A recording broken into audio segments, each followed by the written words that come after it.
So I'm going to talk a little bit about what happened this year at the state legislature. Does anybody here know who their state representative is? Or who your state senator is?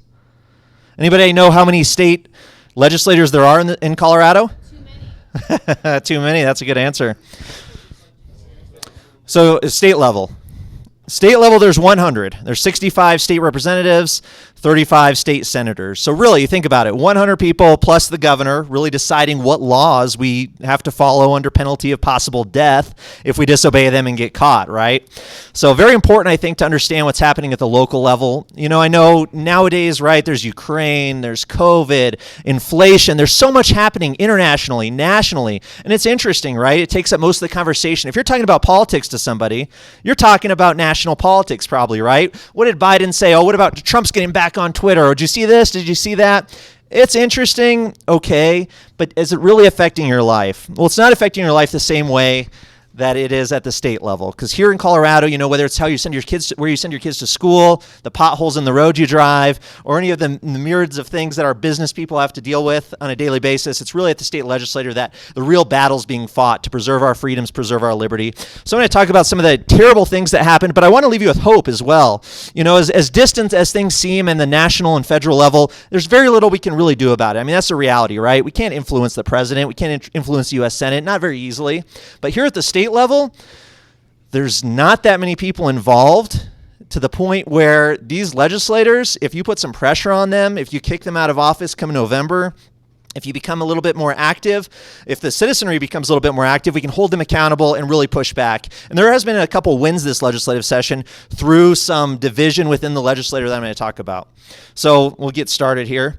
But just a little bit about myself. So my name is Brandon Wark, Colorado native, born and raised here. I did work in politics for 3+ years or so, doing some campaign consulting. I did work at the state legislature as a legislative aide back in 2017. So I got to see how the sausage was made, and it was ugly.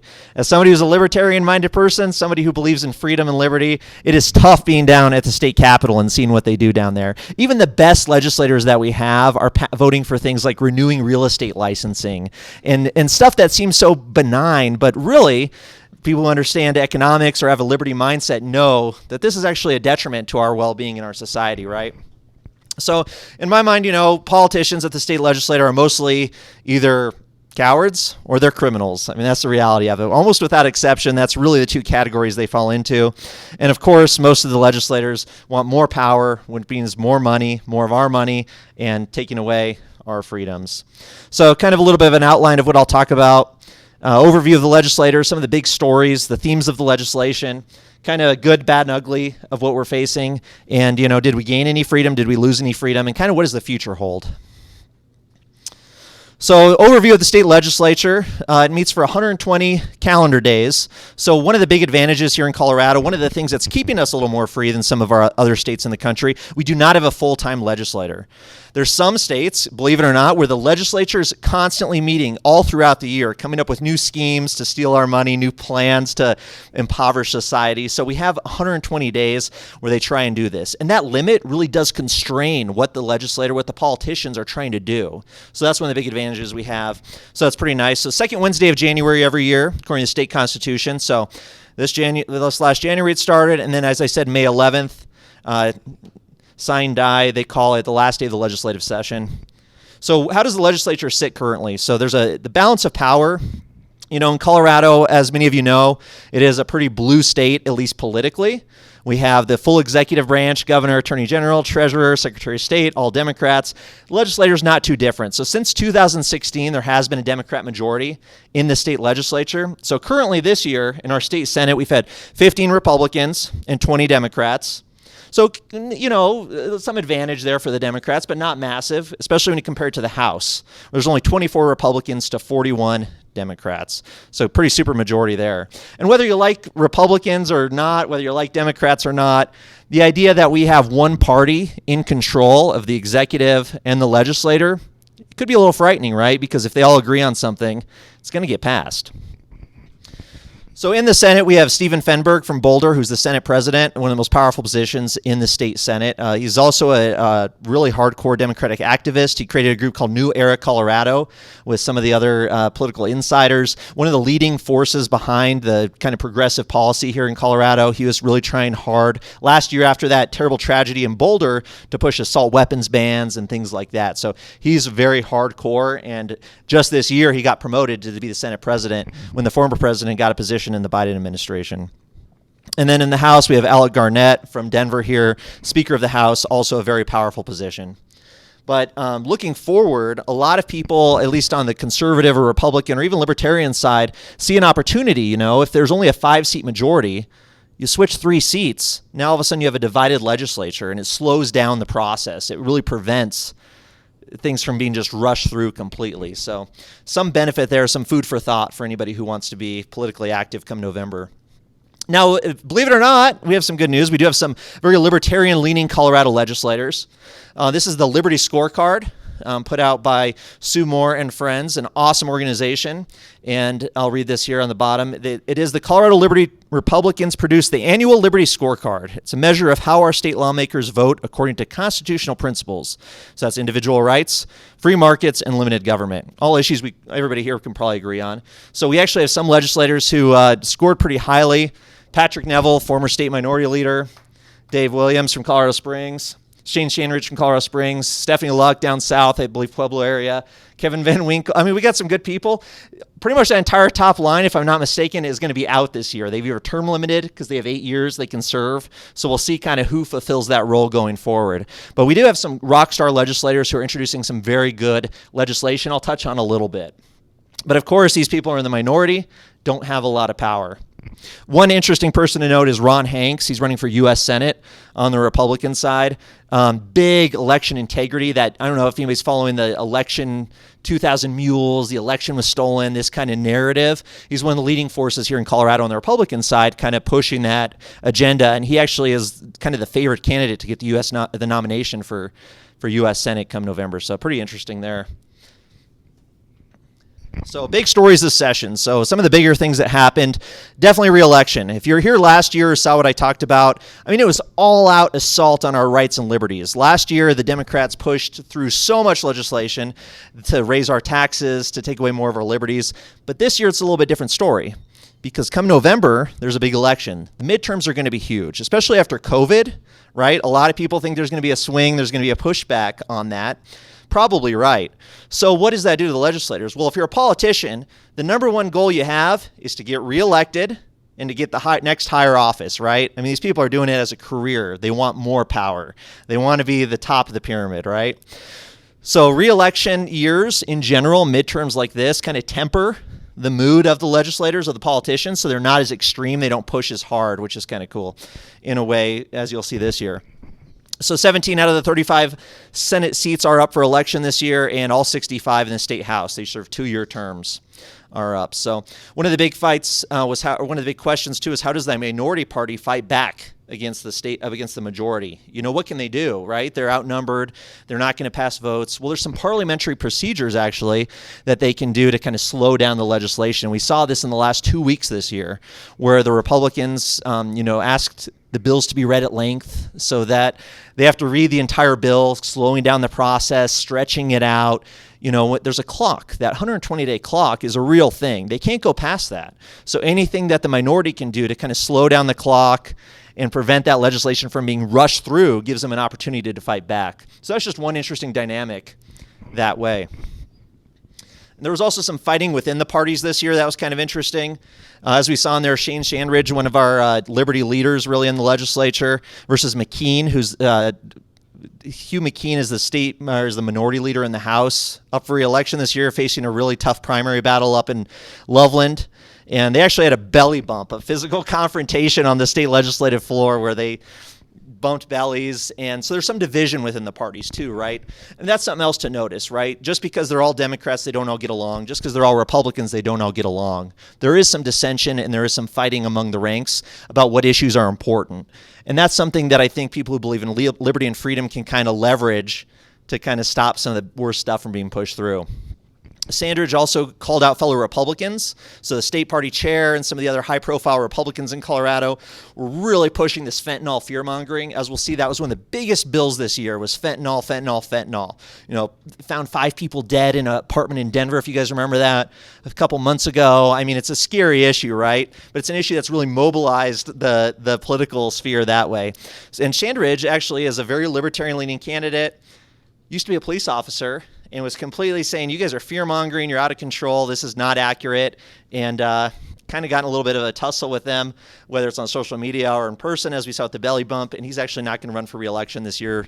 Part of the reason, which is unfortunate, because he is a very libertarian-leaning candidate or politician. One of the other big issues or themes of the legislature this year was Polis. Jared Polis, if anybody reads Reason magazine or sees him on TV, the most libertarian governor in Colorado. You know, this guy, he's okay on a couple things, don't get me wrong. But as we saw over the COVID time, I mean, he is a total tyrant, right? Shutting down businesses, going after churches, really trying to do everything he can to deprive us of our rights. But of course, in his powerful position, a big name position like him, former congressman, I mean, he has a lot of clout, a lot of money, right? Multimillionaire. So he was kind of directing a lot of the Democratic legislation this year, which is really interesting. Some of the more radical Democrats tried to push stuff, and he actually reined them in on a couple issues, which was pretty interesting. They were trying, and I'll go over some of those bills as well, but public unions was a big one. They were trying to get public unions for everybody who works in the government in Colorado, whether it's at the city level to the county, they've already got it in the state. It could be collectively bargain and be in a union. Public sector and unions, as we know, if anybody who follows the teachers' unions, can be pretty tough to fight back against, right? These people are getting paid by the taxpayers. They're using that money to lobby the legislators and kind of choose their own bosses. I mean, it could be a bad cycle, you know, especially when it comes to liberty. But he kind of reined them in that way. Same with the property tax reduction. From what I understand, he kind of pulled him in a little bit. I'll go over some of that. He was pushing the big for this mobile home legislation to protect people in their mobile homes. And then actually he did oppose the ban on flavored nicotine, which was one of the biggest bills this year I'll get into, which is interesting. But it's not for altruistic reasons. It's not because he is liberty-leaning. It's because if you ban a lot of nicotine, well, you're not going to get that tax money to fund his preschool programs, which he really cares about, right? There's always an agenda there. So one of the other big things this legislative session this year was $2 billion of federal government money came into the state. So the American Rescue Plan Act, you know, as we've seen, one of the themes over the COVID years is this massive redistribution of wealth away out of the taxpayers and given to corporations or special interests or these crony capitalists. But a lot of it ends up at the state level. So, hey, the state government's got $2 billion of money to spend. So that was a spending spree this year as well. So one of the big themes there. And actually, Colorado passed the biggest spending in Colorado history, biggest spending bill, $36 billion in spending. I mean, that's a lot of money. Big moolah. So one big issue, too, down at the state capitol I know a lot of people are interested in, or there's a lot of controversy over some of the lobbying that happens down there. So this was interesting. Colorado Sun had a really good article earlier this year talking about the lobbying down at the state capitol. If anybody's ever been down there, it's pretty interesting. While the legislature and the politicians are debating and discussing and voting out in the lobby, there's all these people with badges and nice suits and really well-combed hair, you know, waiting for the legislators to get out so they can talk to them about their specific bill and, you know, make some deals about how they can pass the legislation. So kind of interesting. They did an analysis, if you can see this, but huge. I mean, nearly $30 million in the first 8 months of the fiscal year spent on lobbying.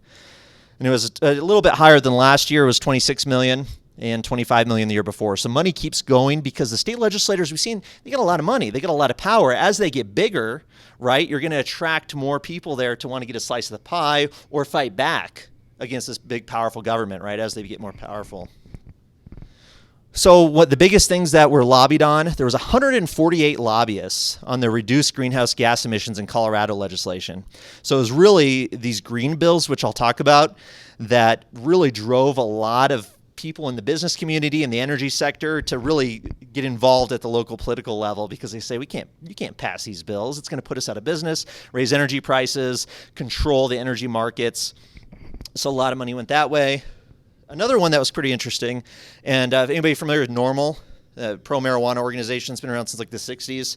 So they were pushing this bill, and I don't know how I didn't really agree with it necessarily, but prohibit employer adverse action for marijuana use. so that if you smoked marijuana, there's no way they could fire you. Your business couldn't fire you based on that condition. Well, I believe in consensual voluntary relationships between individuals and their employers, so I was kind of against it. But it's interesting that 116 clients hired 124 lobbyists to go fight that bill in the state capitol. And that's not all one-sided. Some of those could be on the pro side, but I thought that was pretty interesting. And then the next big one, flavored tobacco. So this is a really good guide to kind of tell you what was the biggest issues during the legislative session, right? Who decided to put all this money towards it? Well, people thought these were pretty big issues, right? So always follow the money. Another one, public protections from toxic air contaminants, 125 lobbyists. Reduce employee single occupancy vehicle trips. I'm not going to talk about that one too much, but 101 lobbyists. Basically, the state's people within the state government, the politicians, wanted to force businesses to provide alternative means for people to do their job without driving in their cars. It's part of this green agenda that I'll really get into. Pretty crazy stuff. Same with alternative transportation options for tax credits, and you get the picture. So the lobbying really tells a big part of the story about what happens down there. Going a little further, the top 10 lobbying clients this year, at least through July of last year through February of this year. Because you remember, even though the legislature starts in January and goes through May, really legislation starts being planned, written, and put into place kind of November, late in the fall. Politicians are getting their plans put in place for what they're going to do come January so they can hit the ground running. So Excel Energy spent nearly $300,000 on lobbying, and this is only through February. That's the most accurate numbers I could find on this. AARP, American Retail Council, Colorado Contractors Association. So kind of interesting. And really, lobbyists, I think, get a bad rap in some way, but really it's another way for business leaders, for people in the community to kind of push back and limit what the power of the politicians, so it's kind of interesting. But really, this headline sums it up from the Colorado Sun. Climate bills have drawn the most lobbying in Colorado's 2022 legislative session. So some of the themes of the legislation I'll talk about, I have a little guide here. Kind of in general, money, liberty, a couple liberty bills. I'll talk about some good ones. Climate, put the caveman making a fire, because really these climate bills the whole point is to, basically take us back to the Stone Age in some way, whether intended or not, right? You restrict our ability to use electricity or natural gas. I mean, you're kind of limiting our technological development in many ways. So talk about some of those bills. Crime, of course. Who here thinks crime's a big issue? If anybody watch the news, right? See the homeless camps on your way down here tonight. I mean, crime is a huge issue this year. Drugs, other interesting bills, and I kind of have the election there as well, because the 2022 election is really flavors the entire legislative session, because all these politicians, that's their number one goal. That's the thing they care about the most, is getting reelected. So crime, well, why is crime so important? Well, we all kind of know, right? But the truth and the reality of it is that violent crime is up 17% between 2019 and 2021. Murders are up 47% in those 2 years. I mean, absolutely crazy how crazy the crime rate is going. So, of course, politicians are opportunists. They're going to be influenced by the culture and what's happening in society. So they're going to jump in and see if they can solve the problem, right? They're going to solve all our crime problems if we give them enough money, if we give them enough power. Nobody's ever going to die again, just like under COVID. Property crime is up 20%. Auto theft is up 86%. So a lot of stuff going on. Colorado had the fourth highest increase in all crimes in the country, just below Pennsylvania, South Dakota, and Utah. So crime's going up like crazy. As you've seen, automotive, 86%. People's cars are getting stolen left and right. Hope everybody locked your car out in the parking lot. So we'll go through some of those. So fighting back, I'll kind of get back to that. So the biggest bill of the legislative session, one of the biggest, especially when it comes to liberty. The war on smoking is really a war on us, right? Can't put what you want in your body. You can't smoke. I don't smoke, but if I wanted to, I should be able to, right? I mean, doesn't that kind of make sense? I'm an adult human being, right? I should have that right. Thankfully, May 10th, so just last Tuesday, this bill was going on basically since January, one of the biggest bills they were fighting over. Thankfully, it got killed. There was so much controversy, so much fighting over it, and then the governor's opposition to it definitely played a big role. But they stopped House Bill 1064 just on the nick of time. And everybody thought, I don't know if anybody listens to the radio, there was radio commercials. Every gas station you go into had a little banner about it. I mean, it was awesome that it got stopped. Basically, to tell you what the bill would have done, in 2024, it would have prohibited retailers from selling or advertising flavored cigarettes, tobacco, or nicotine products, including flavored rolling paper. So, I mean, this is crazy. Think about people who do own a business, right? And now all of a sudden you're gonna have the state police or the Gestapo basically go into these businesses and be like, oh, this rolling paper it tastes too good. You know what I mean? You're going to jail, buddy. That's crazy, right? Absolutely insane. What was interesting is they did, so this is menthol, mint, wintergreen, fruit, herb, candy, spice, among other flavors. Now the four exceptions. So, premium cigars, right? If you're paying $20 cigar, you're fine, That's the legislators. They're all in there smoking cigars on the balcony in the state house. Flavored pipe tobacco, and then shisha tobacco products, that's including hookahs, and flavored products sold by a cigar tobacco bar located within a licensed gaming establishment, which may sell no more than 1 carton of menthol cigarettes per person per day. So very limited exceptions, pretty crazy. As Kyle Anslone was pointing out, if you're rich and wealthy, if you live in the suburbs, you're not going to be affected as much. You're buying the premium cigars and smoking your hookah, these college kids up in Fort Collins smoking their hookahs and stuff, they're fine. But if you're somebody down in Denver trying to buy menthol cigarettes, well, you're buying them on the street. And then we see what happens there, as we saw in New York, you might end up dead. So crazy.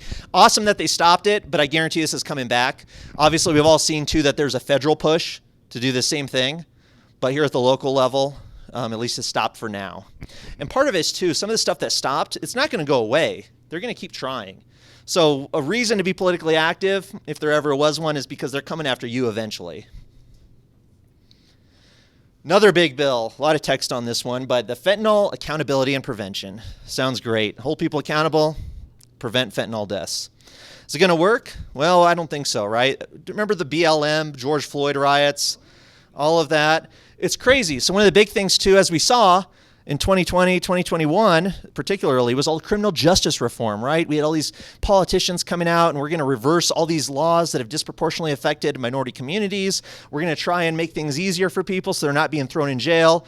Well, that's out the window now because crime's so bad, people are dying. We're just going to go back on all of that. And I think this is a really important theme, is that in general, the Colorado Democrats have kind of turned their back on the base. They're kind of turning around from the criminal justice reform and saying, no, we're going to go and start putting more people in jail again.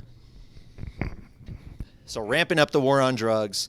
Basically, one of the worst parts about this legislation was that whether you knew it or not, if you had an amount of fentanyl on you, that was like, they listed on here if it's 4 grams or something, you didn't even know you had it on you because, maybe somebody's buying illegal drugs or something like that and there happens to be fentanyl in it. Well, if they catch you with it, you think it's something else, but you get caught with it, they test it. Well, guess what? Now you're a felon. Now you're going to jail. Now you're in big trouble. When before maybe it wasn't so big of a deal because it's a small amount of something else you thought, at least. So pretty crazy. Big fight on this issue. We saw, the conservative newspapers and the mayors in the conservative parts of the state in Colorado Springs, this bill didn't go far enough. It's leaving all these loopholes. We need to really crack down and really ramp up enforcement on this. And most of the Democrats agreed. So pretty interesting to see that happen, to see kind of that reversal and the shifting political winds, People see, and part of it's another point too, people see legislation passed, oh, it's going to be that way forever, right? They banned this, they did that. Well, now it's like that in perpetuity. Well, that's not true. Legislation can change every year, which is why politics, in my mind, not to get off on a tangent, but it's kind of a short-term battle. It's a short-term fight because next year it could be reversed, right? We win a little bit of freedom this year. Well, unless we have a culture, unless we have a kind of a process in place to preserve those rights and liberties throughout generations, it can easily be turned back. So just kind of a point there. So one of the biggest bills that we saw that was fighting, it did pass on the last day of the legislative session, so May 11th, just to give you an idea of how this went down to the wire. Another one that I found pretty interesting, still you see the handcuffs, so we know we're in the crime section of the presentation here, but resources to increase community safety. Another example, Senate Bill 22-145, passed on the last day of the legislative session. We're getting Jared Polis and the Democrats to fund the police. So an additional $30 million over the next 2 years going to law enforcement. But I just thought it was ironic. I thought it was kind of interesting, right? Defund the police, this and that. Where were the protests outside the state capitol during this bill, right? Where were the people banging on the legislators' doors saying, no, defund the police, defund the police? They're funding the police more than they have before because they need $30 million. And it's an election year, don't forget, so they know it's a winning issue. So when these legislators, these politicians run for office come November, they're going to send a little flyer in the mail. We increase police funding by this much. What's kind of interesting is nearly a quarter of that money, or a quarter of the money, $7.5 million is going to go to improving the diversity and the representation of law enforcement officers. So that's an important key to it. Recruit and retention, and then going to grants. Big one. This one kind of really got under my skin because we had some good, what I would consider some decent Republicans, particularly Rob Woodward, who I've met, came to a meetup that we'd had up north, thought he was a kind of a cool guy, but unfortunately supported this bill.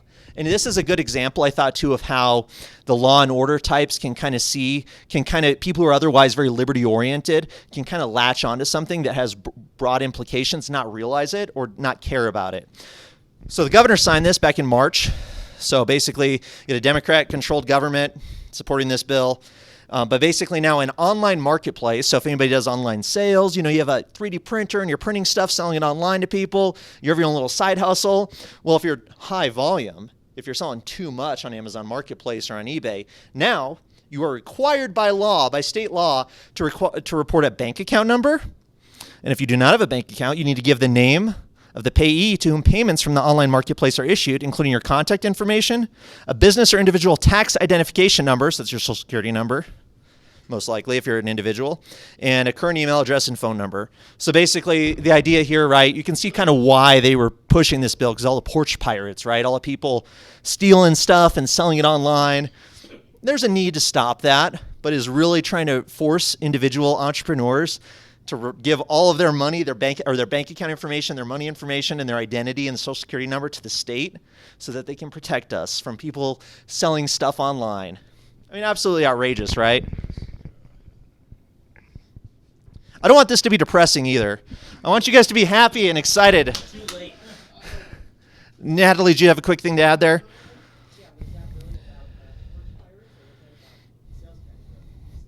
That's a great point. That is a great point. Well, there's the way they market it to the public is that it's the porch, at least what I saw.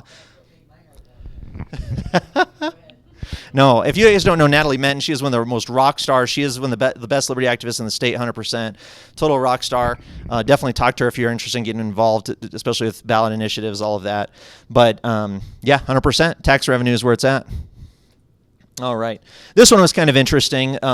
Safe reporting assaults suffered by sex workers. So kind of interesting, passed on 4/22, so passed back in April. Hadn't been signed by the governor when I checked a couple days ago, but there is the bill automatically becomes a law if it passes the state and the House and the Senate. Without the governor, doesn't need to sign it necessarily. He just needs to veto it. He can sign it, make a big deal out of it, do a press conference for the bills he really likes.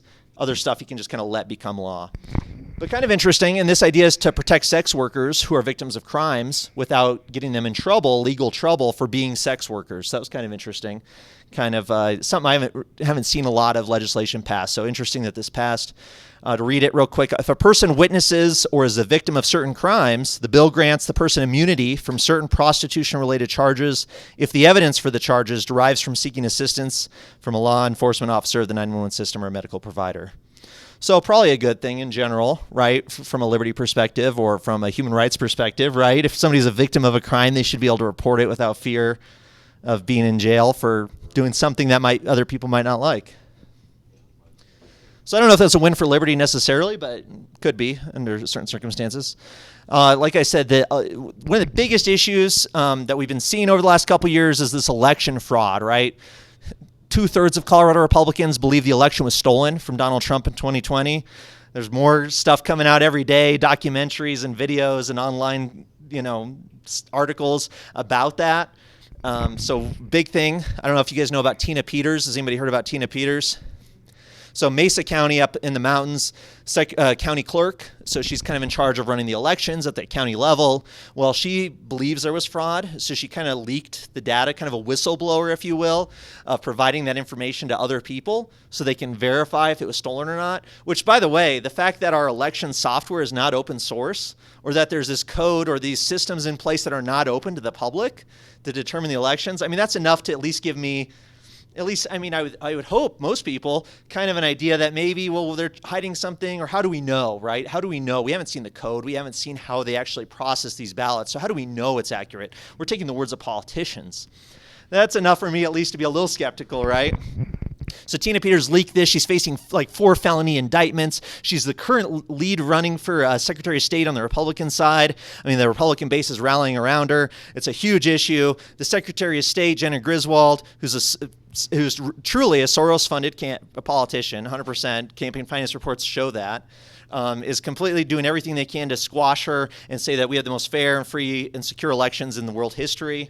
So how did they do that? Well, they changed some state law this year.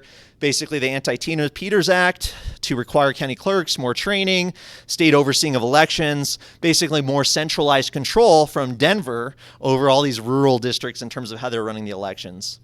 So probably not a win for Liberty, probably a bad one. Reason to put more people in jail if they're trying to be a whistleblower, expose what they think is election related corruption or election theft. This one was kind of cool. I don't know about you guys, but playing outside as a kid, going on long bike rides, hanging out, pretty fun stuff. And of course, nowadays, you're afraid. Are you negligent of you being a parent who's just letting their kid wander the streets? Are you going to be held accountable for this in a legal sense? So the governor actually signed this back in March 30th. Reasonable independence for children. Of course, it's got to be reasonable in the eyes of the state. But amends the statutory definition of neglect to say that a child is not neglected when allowed to participate in certain independent and safe activities. So there you go. A little bit more permission from the state to not be a bad parent. So yeah, I mean, kind of silly, kind of ridiculous law, but at least there is that show from people in the government that maybe there's a little too much restrictions or that kids should be a little more free. So I think it's a good sign, whether it does anything or not, whether it matters, whether parents are being charged and their kids taken away, because they're playing out in the playground. I don't know, but probably still a good thing. This was interesting. It did get killed, thankfully.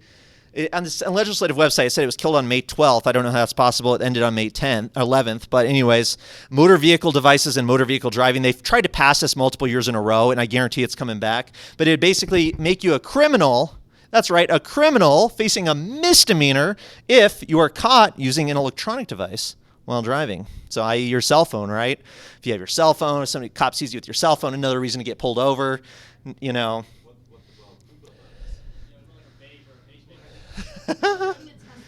Yeah, a Tesla is an electronic device. There you go. Right? Yeah, who knows? Right? I mean, more reasons to be pulled over, more reasons to be arrested, more interactions with police. We kind of know where that leads, right? In terms of a criminal justice perspective. More people hurt and in jail. So not good. Thankfully, it was stopped. But I guarantee you this one's coming back.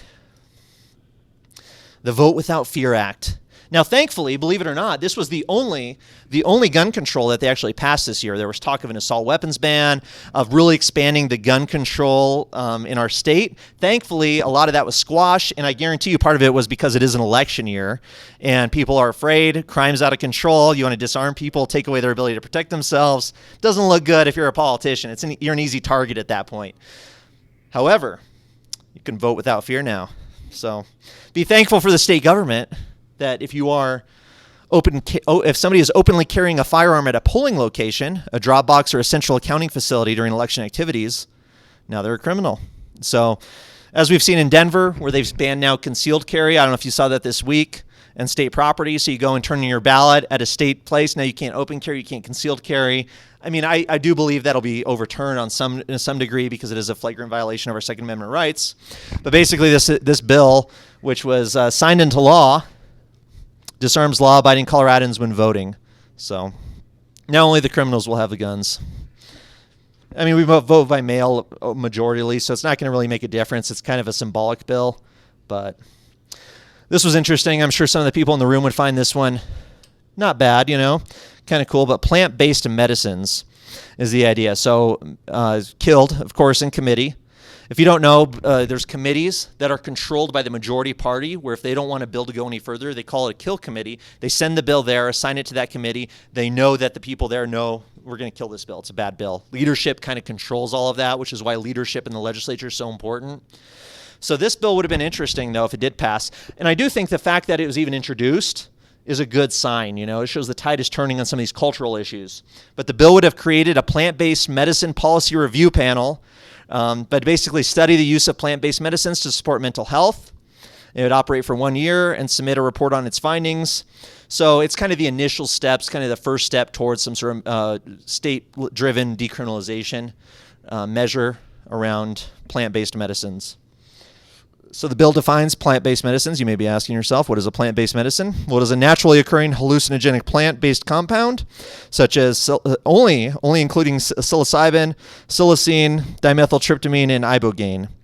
So it didn't make it very far, but it was introduced. It does show there's some legislators who are willing to support this type of legislation. And if the environment, our political environment changed a little bit and we had a few other people in there, something like this could be passed. You know, creating a review panel is not going to stop people from being thrown in jail, but it's the first step towards that. Another interesting one, I won't attempt to pronounce that, but basically the shorthand version you may have heard is MDMA. But this bill was passed, actually, believe it or not, here in the state of Colorado on April 29th. It allows federally approved prescription drugs containing MDMA to be treated like other prescription drugs. So as studies have shown, you know, PTSD, people who suffer from some sort of traumatic stress, MDMA has been a successful, you know, treatment for some of those people. So the fact that they're kind of pushing that and allowing that, yes, go ahead. I don't believe so. So part of this bill was kind of symbolic in a way. One of the articles I read was that if it's federally legal now at the state level, but it does have to go through that federal process, unfortunately, but still it's a step in the right direction. It shows the political environment's kind of shifting a little bit that way, which I think is interesting and important, you know. So it's not all bad news, right? Yeah, we're still on crime. Almost last crime slide. Good catch. Those the cues help with the handcuffs. So this bill was passed on 4/22/2022. Local enforcement to prevent human trafficking, and by human trafficking they mean massage parlors. So now certain local governments are allowed to regulate massage facilities to prevent human trafficking. So now counties have the power to create special licenses for massage parlors so they can control them, regulate them, and make sure no funny business is happening. Before cities were allowed, so now they're just giving counties, they're just giving more other forms of government the ability to do that. So not a great bill, but kind of interesting, right? Kind of an interesting bill to see what's going on. Now we're going to the Stone Age. So some people call it the future. I call it the Stone Age. We don't have power. We don't have cars. We don't have natural gas. Certain computers aren't even allowed to be shipped to Colorado anymore. Really, these green policies, as I'm going into climate-based legislation, is really going to put us back in the Stone Age if it's not stopped, in my opinion. So sounds great, right? So Bill 180, programs to reduce ozone through increased transit. So this bill was passed in the last day of the legislative session. $68 billion. You know how many cars you can buy for $68 billion? You could buy everybody in the state of Colorado a Ford Fiesta, I bet. You know what I mean? Like, there's no transit problem. You can buy them cars. But no, we don't want cars. We want people out of their cars, right? Why? Because of the ozone, because of carbon. So basically, RTD this August, if you're lucky enough to want to ride the bus on August 2022 and 2023, during that kind of peak ozone month, then you don't have to pay any fare. So that was $2, $3, whatever it is. You don't have to pay it for that 1 month, and that's going to really help save the environment. So it only costs $68 billion. Yeah, you just got to go through Union Station and just be very careful. Now, what's interesting is they actually did try this in the 1970s when there was a lot of climate stuff going on there, and it made no impact, as you may guess. Like, people who are riding the bus are going to ride the bus. The people who aren't riding it aren't doing it because they don't have the money to. You know what I mean? Like, it's because they want to walk, ride a bike, or drive a car. Like, it's like, oh, wow, the bus is free. Let's ride that. It's not going to be too much. Yeah.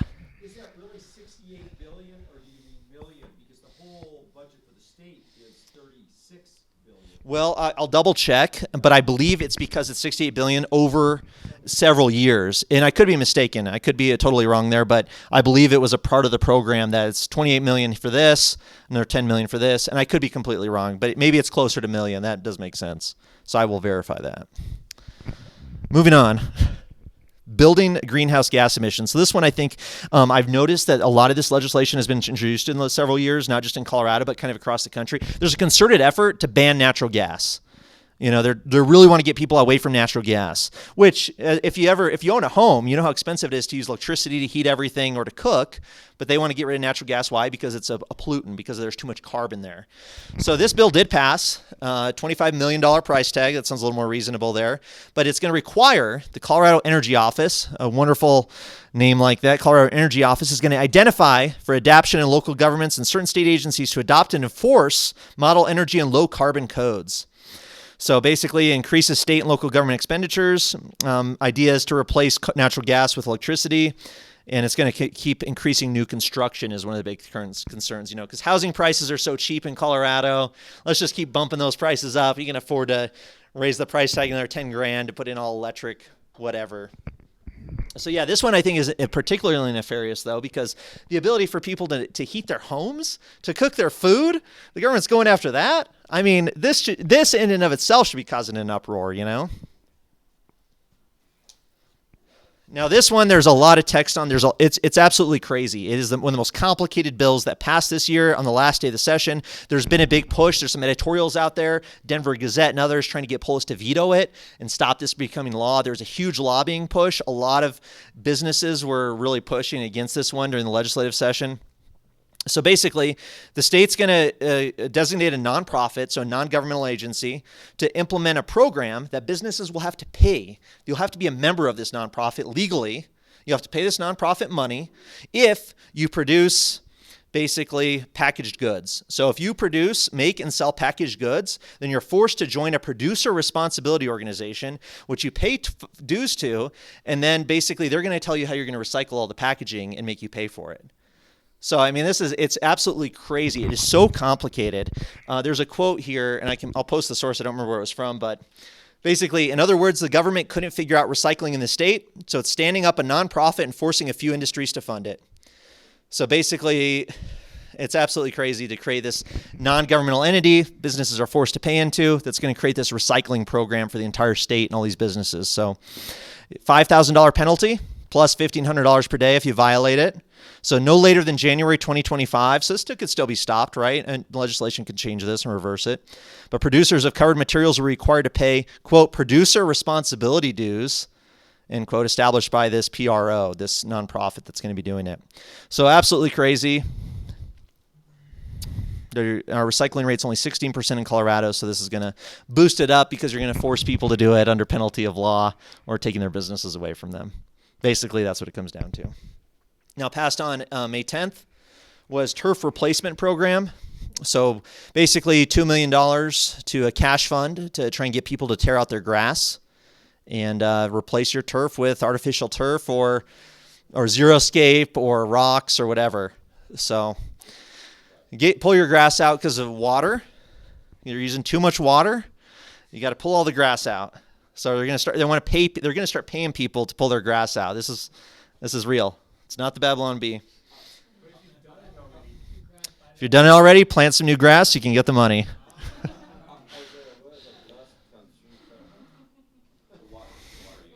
The water, and well, not only though.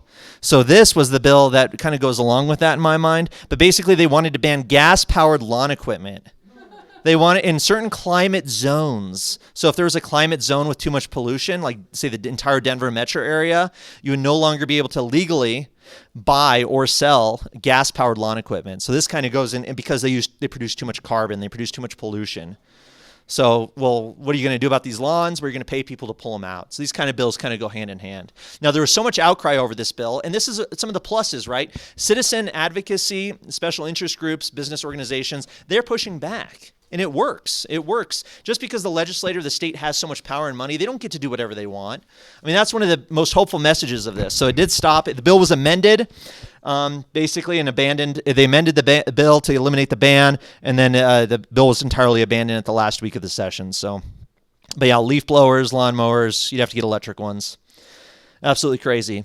So kind of that's the climate, Stone Age stuff. Moving on to some of the Liberty bills, I think. So COVID, right? COVID's still a big issue. There was less bills this year related to COVID than the previous year. However, there was a pretty good bill that was introduced and then killed pretty much immediately on March 16th that would have allowed healthcare providers to prescribe and dispense FDA-approved therapeutic drugs that are used for other things than COVID. So the idea is, in particular, ivermectin, hydroxychloroquine would have been allowed because they're legal for other things. It would have allowed pharmacists or doctors, healthcare providers to provide a prescription for these people, even though that's not the issue they're going towards. So kind of a good bill, right? I mean, the whole idea of drug laws in general are crazy, but bill, of course, was killed because you can't have people using unapproved medicine. Another good liberty bill that actually did get passed and was sent to the governor on April 19th allows local education providers to offer a hunter education course as an elective for 7th grade students. Yeah, that's kind of cool, right? A little bit of gun safety, a little bit learning about hunting, that kind of thing. So that's kind of cool. Yeah, it got passed, and in my mind, that helps build the culture, right? Culture of gun ownership, the culture of liberty that's going to help preserve it for the future. So a good bill that got passed, not the end of the world. He did not sign it last I had checked, but it still would become law even without him signing it after, I believe, 60 days, if I'm not mistaken. He still might. He still has time, and he probably might. I wouldn't be surprised if the governor does, because he's going to use it in his election videos to say how pro-gun he is for doing this. Another one, and this one's interesting. Michael Bolden of the 10th Amendment Foundation, if you know him, was actually trying to push this one, and it actually got passed. I believe it was amended and kind of gutted from its original intent, but the fact that it still made it and basically is going to become law unless the governor vetoes it, is artificial intelligence facial recognition. So the stripped down version, basically, it's going to create a task force to study artificial intelligence and creates accountability procedures for the use of facial recognition services by state and local governments. So that's pretty cool, right? Limiting the state's ability to use facial recognitions to track us and control us. So kind of a good bill, and that ended up being passed. So, there's some hope, right, out there. If you're these niche issues can get passed. Another one that I think is a winning issue, this bill I think can make it in the future, and I'm hopeful that it can continue to happen, is extending service hours. Unfortunately, this one was pretty weak. You'd have to get a special permit to serve alcohol past the 2 a.m. cutoff. You have to get another permit to do that. But nonetheless, the idea is being floated out there, and it's becoming more generally accepted to eliminate this 2 a.m. cutoff for alcohol sales in Colorado. So the bill was unfortunately killed back in March, but it's out there, and I think, stuff like that can move forward. So kind of cool. So there's some good bills that are introduced, whether they made it far or not. This one was interesting. Actually not a bad one, and it does say billion on the price tag again. I'll double check that. Killed in committee, but standards for immunization requirements, right? There's a big concern, obviously, in terms of the COVID injections, that you'd have to get them in order to participate in normal society, potentially for children, right, attending public schools. So this bill was introduced. Unfortunately, it was killed, but introduced by one of those Liberty rock stars that we saw in the earlier slide. But, creating an exemption, basically, for certain cases, extending exemptions for people so they wouldn't have to get the shot if they didn't want to. But that was stopped. Another great bill, introduced every year. Eventually, I hope it does become law. I think it will at some point. It was constitutional carry of a handgun, which means you can carry if you're legally able to own a gun, you should be able to legally carry it concealed on your person without an additional permit or additional requirements. Right? You already passed the background check to buy the gun. Why can't you carry it? This has passed, I think, in half the states in the country, if I'm not mistaken. I mean, it's becoming a bigger issue that's becoming very successful everywhere. So it'll come back. There's always going to be that water carrier on the Liberty side who's going to introduce this bill every year to push it forward. So eventually, with the right makeup of the legislature, it could happen. Another good Liberty one, to extend a sales and use tax exemption for food.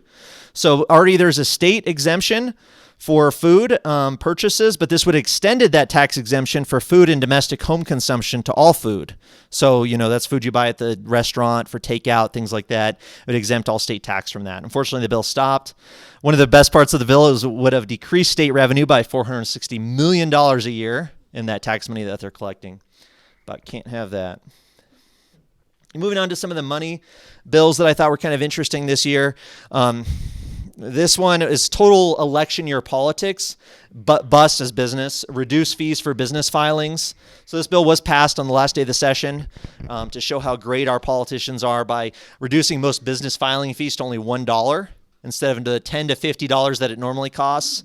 It's only going to cost the state $16 million which is a good thing, but transferring the money out of the general fund to the special fund for this program is going to decrease our Tabor refunds as well. So The Democrats kind of win both ways, less money for Tabor refunds and that pool. Plus, they get to say, hey, look, it's only costs $1 to start a business instead of $50. But they're just moving money around. It's kind of a shell game, which there's a lot of legislation this year in particular relating to money. So kind of a cool one. This did pass. Yeah. Somebody have a question? No? All right. This did pass on May 2nd, a sales tax exemption for essential hygiene products. So period products, incontinence products, basically being exempt from sales tax starting on January 1st, 2023. So that's pretty cool. It does decrease state revenue, another win by $11 million a year. But that's a good one. That's a good winning issue, right? We're decreasing state revenue, providing more exemptions for taxes.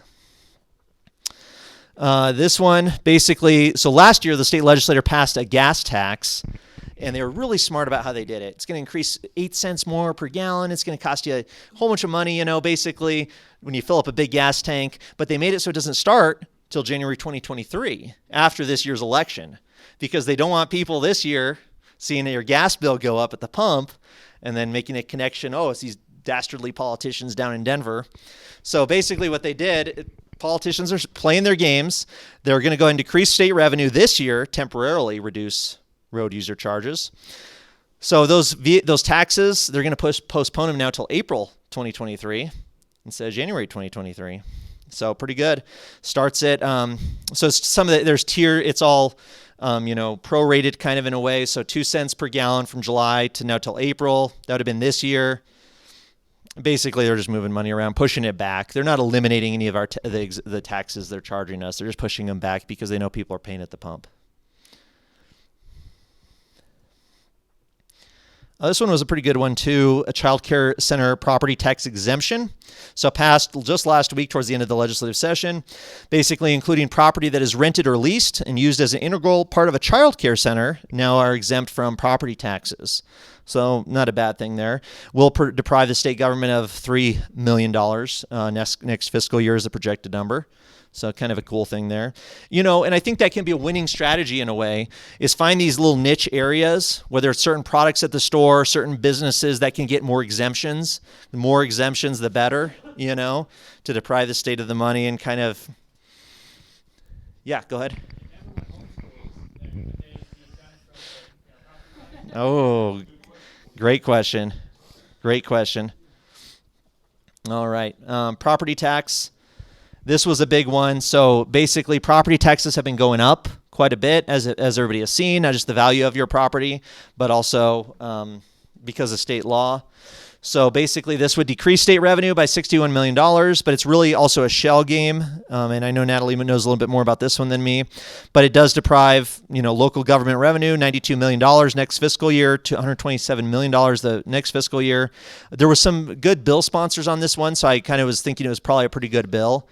Patrick Neville in particular, but kind of moving the tax assessment rates, reducing them so people are paying less property taxes. So it's interesting, right? There's the cat's out of the bag. Lowering taxes helps the community, helps people who are suffering, who are paying all their bills on time. And Democrats, Republicans, they all acknowledge this. They don't want to admit it unless it's an election year, but still, at least they're admitting it. At least it's becoming more culturally accepted in a way that, you need to lower taxes during an election year. Of course, they're going to try and jack them up again, I'm sure. But at least that perception is out there. The Tabor refund mechanism for this year only.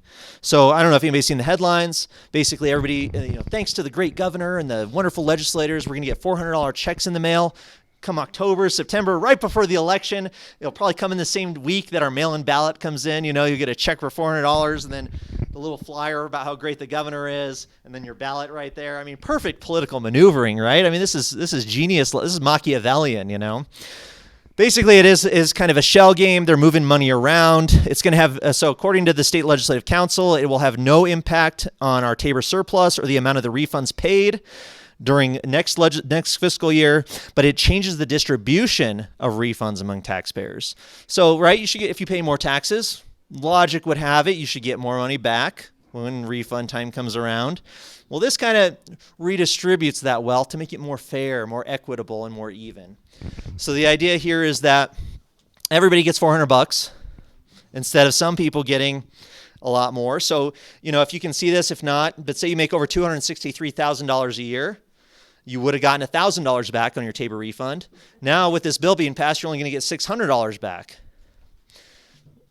So kind of a tricky way to do it. But of course, if you read the headlines, you read the Denver Pest and all those other ones, it's going to tell you $400, everybody's getting it. Thank the governor for that tax refund you're going to get back earlier than expected. But really the reality is they're just redistributing the wealth away from the people who paid more to the people who paid less.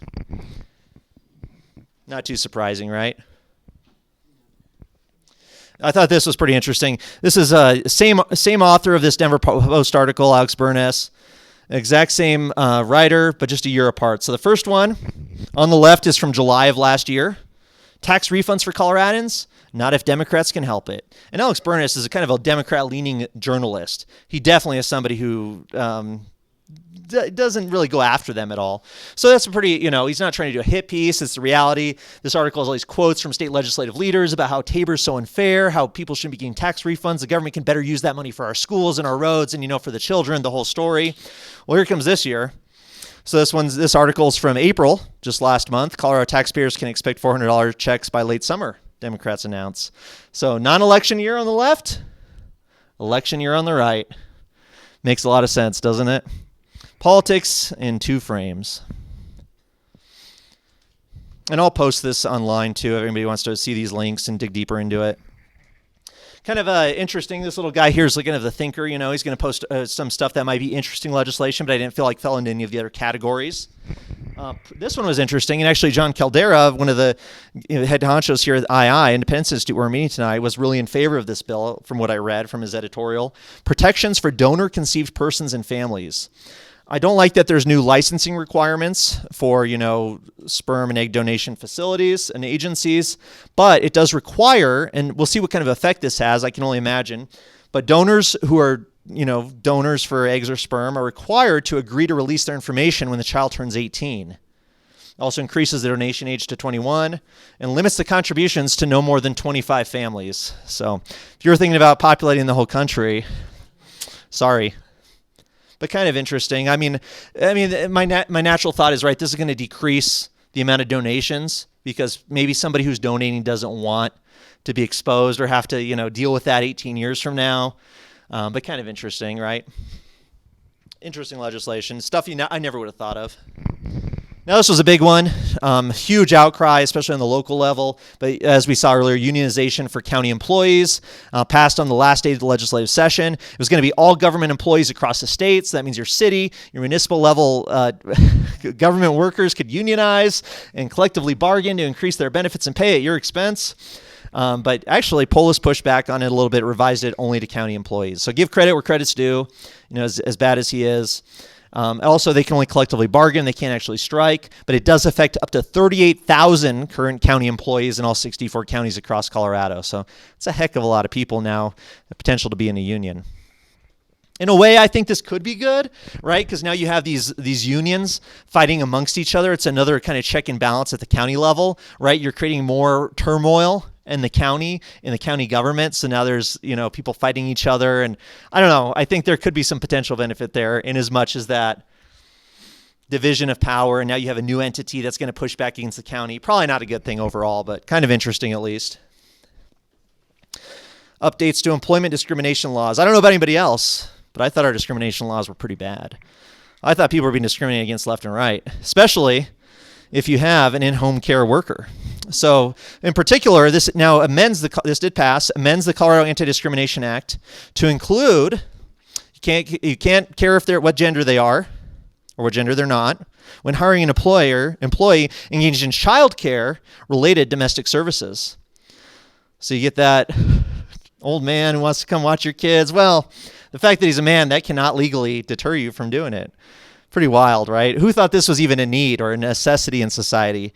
That now people can file a charge with the Civil Rights Commission within the next 300 days if they felt they were being discriminated against for being a child care related domestic service worker. I don't know, interesting, but kind of silly or kind of different, I guess. All genders, I imagine, would be included. Now, this, obviously, national politics, right? This is one of the biggest legislative bills of the year. I don't know if there was the big protests in Denver. There was the marches, right? Roe v. Wade. I mean, it's going to be overturned. I mean, and also just a perfect political maneuvering right then, for them to release that, to fire up the Democratic base come election time during the midterms, another reason to go out and protest, another reason to mobilize voters. I mean, whether you agree with it or not, whatever, but it is perfectly politically, it's a great political move, right? If you're talking about political strategy. So in Colorado, Colorado's one of the states where that allows abortion up to the point of birth, late-term abortion. Well, what's interesting with this bill, this enshrines it in state law, really prevents any restrictions from abortion at all. And what's interesting is it codifies that a fertilized egg, embryo, or fetus does not have any rights under state law. So my only question there is, like, say a pregnant woman, it used to be where she gets attacked or murdered and the baby dies, something like that. Well, it doesn't matter now. The baby has no civil or no rights at all in Colorado. So kind of interesting. Is that actually what it means, or are there some other protections that, like, this actually remove them? Yes, and that's part of why there was so much controversy over this, is because it was very clear cut and they made it a very, very strong language with no nuance. It was extremely clear what they were trying to do. So one of the other interesting parts is that reproductive health care means health care and other medical services related to the reproductive processes, functions, and systems at all stages of life. It includes but not limited to family planning and contraceptive care, abortion care, prenatal, postnatal, and delivery care, fertility care, sterilization services, and treatments for sexually transmitted infections, reproductive cancers. So the postnatal is what stuck out to a lot of people. You're saying, okay, there's no law about postnatal care of a child? Well, what if that child dies in neglect? There's no legal standing. So there's some gray area. It'll be hammered out. You know what I mean? The bill itself drew a lot of controversy, a lot of pushback against it, but also a lot of cheering from the side that supports this. What's interesting too is the Republicans and the legislature held 23 hours of continuous debate to protest and hold up the bill, which I thought was kind of interesting. That was unheard of. They've never done anything like that, but it's good election year maneuvering on their part, right? Yeah, Andy.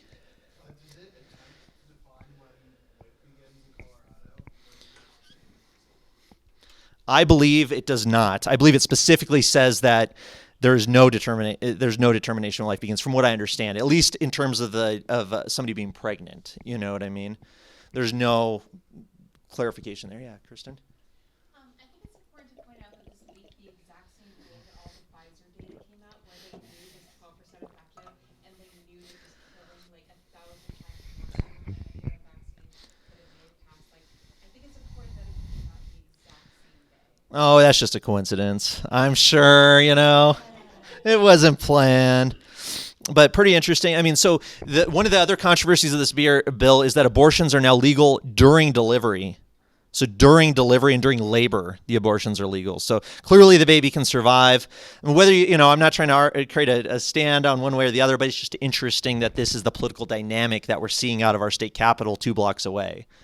For the postnatal thing, can that be skewed to have postnatal abortions like after birth? There's been people claiming that that's a possibility. Whether that's true or not, it's going to really be up to the courts to decide, because this will become law, and then how does it play out? It's going to be up to the courts. I don't know, and I don't think that anybody really knows exactly.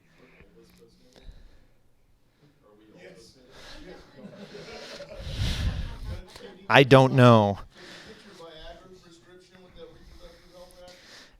That was interesting, because I was thinking, is there some benefits, for people who are like reproductive care? Well, can I take ivermectin or whatever if I'm pregnant, or you know what I mean? Like, if it's up to me entirely, right? Yeah, I mean, it's an interesting question, right? Clearly the intent of the bill is something that they would look at when going through some sort of trial related to it. But it's just interesting, right? I mean, one of the biggest issues we're facing nationally, reason for protests and marches down the street, and here we see here we see response at the state legislature, right? Another interesting one, this is another anti-doxing law. We saw one similar last year, but this now extends. You cannot dox somebody who's a code enforcement officer, a child representative, a healthcare worker, an officer or agent of the State Bureau of Animal Protection, or an animal control officer, And the office of a respondent, parents, council, staff member, or contractor. So basically, it's kind of a weak bill. There's not much it does, but you can request to have your personal information removed from government websites if you feel like you're going to be threatened. Is it going to do anything or not? I don't know. But it is interesting because we've seen over the last stuff with the COVID and the protests of teachers union or teachers school board meetings and protesting healthcare workers, in Jefferson County, Don Comstock protesting outside our house, stuff like that. They're really trying to restrict our right to do those kinds of things. And this is an extension of that.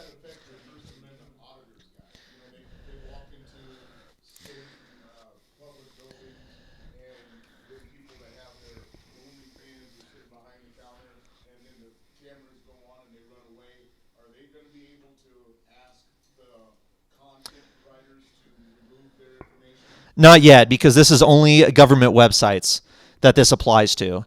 So, whether YouTube's a government website or not, I don't know. No, I'm just kidding. But in general, no, it's just government websites. People don't want their information on the government website if they feel like they can be targeted. So kind of a nothing bill, but interesting, because I think that doxing stuff is kind of something we're seeing continue on. A couple more, almost there, guys. We got 6 more slides left. Consumer right to repair for powered wheelchairs. So right to repair is a big issue. That's been something that people have been talking about a lot. So this basically outlines requirements and allowances for manufacturers of powered wheelchairs to provide documentation and provide tools to independent repair providers to creates a deceptive trade practice for failure to abide by these requirements. Now, you must reasonably provide any necessary firmware, tools, or parts to a powered wheelchair repair provider or owner, including those to reset a security feature, except in situations where, usability is diminished or a manufacturer is allowed to redact trade secrets before providing necessary documentation, so on and so forth, trade secret information, but $20,000 penalty for failure to comply.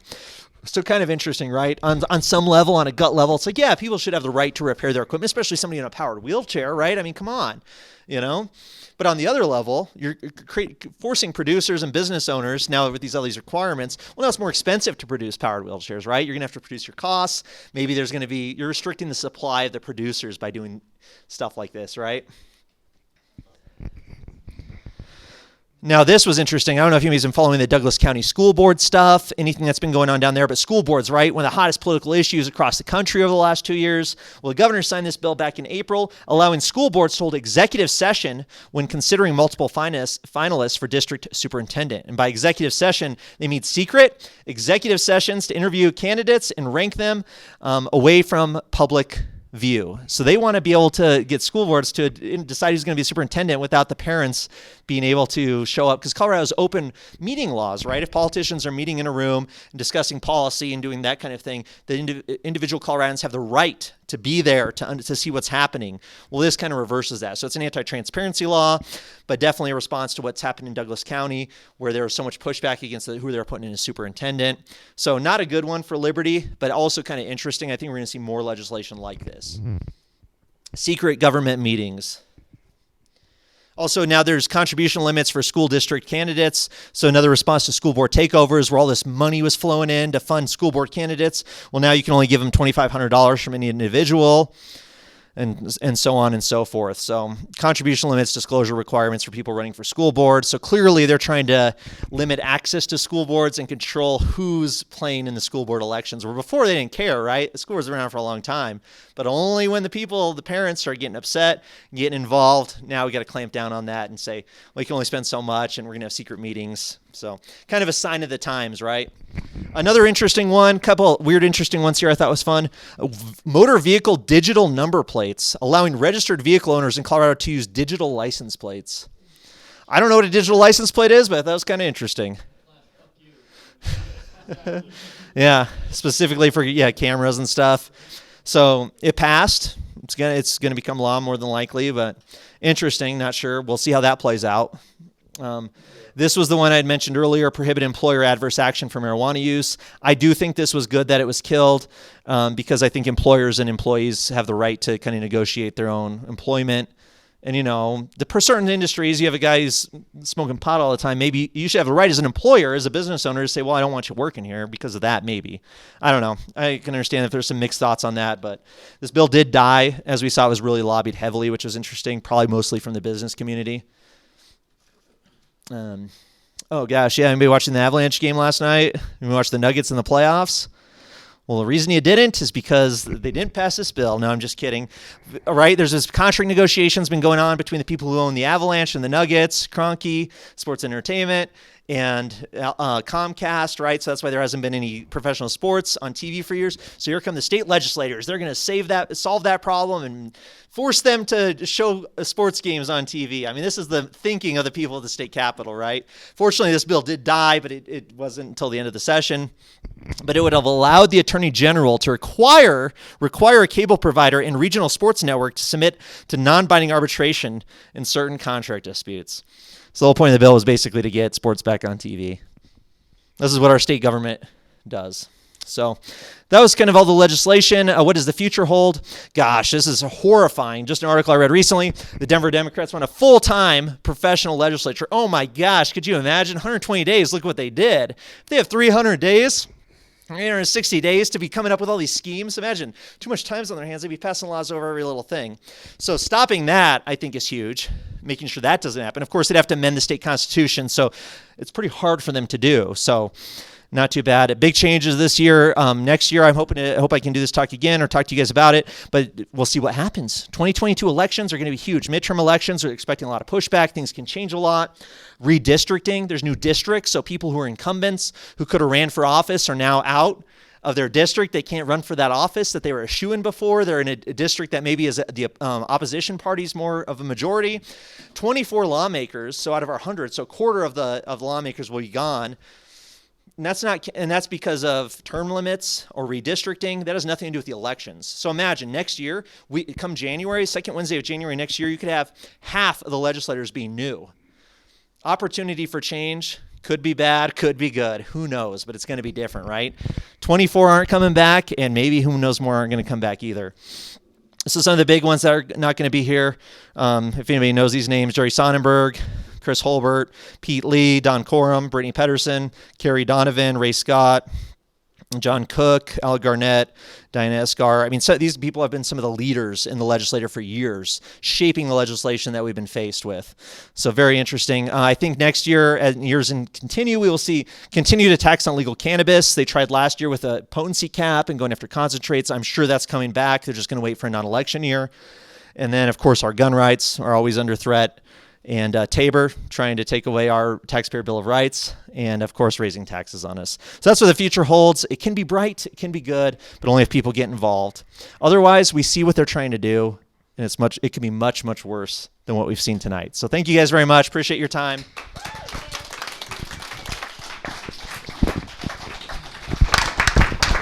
Did you want to do any last questions, or does anybody have any questions? We'll do a couple more questions. You good? What are your ideas on limiting lobbying in general? I think number one, let's get it out of being conducted on the Capitol floor. You can limit it out of the Capitol floor, but you're not going to eliminate it totally. There's no way to stop it entirely. And then my big concern is, well, what about citizen lobbyists? What about a group of individuals, homeowners who hire a lobbyist to have their voice heard? Should we deprive them of that? There's people with money and special interests are always going to have the opportunity and the ability to influence the elected officials. 100%, whether it's campaign funding or lobbying on some level, they got the money, they have a professional lobbying class who will do it. So I'd be very concerned about limiting the ability of people who don't have the money, who don't have the resources to really influence our elected officials. So maybe we need more lobbying, I guess, is my answer. Yeah, I had a really similar question about like what are the common ways that we see it in Colorado, and where's the red line? Like, is there a line that is drawn where it becomes criminal here? In terms of lobbying specifically? Right. Well, there's disclosure laws. Yeah, if basically they're having secret fundraisers or providing benefits to politicians that exceed what they're legally allowed to do or not reporting it, like inviting them to golf tournaments or hosting parties or providing food and drink at fundraising events. If a company's doing that, those are some things we've seen over the last year that are technically illegal, but have kind of been given a pass over time. In general, from what I understand, most of the lobbying requirements, all the big people who are professional lobbyists are going to adhere to those because otherwise they're out of a job. Part of working in politics is compliance, is following all the little dictates of the Secretary of State and filing the forms on the correct time and making sure all the I's are dotted and the T's are crossed. So in general, I think the professional lobby class is probably following the law, because the opportunity for there to be a problem too is huge. If a politician gets caught accepting donations or bribes from somebody, it's a pretty likely they're going to lose their election or face a lot of public scrutiny, and they do not want that, because the number one rule of politicians is to get reelected and go on to the next higher office.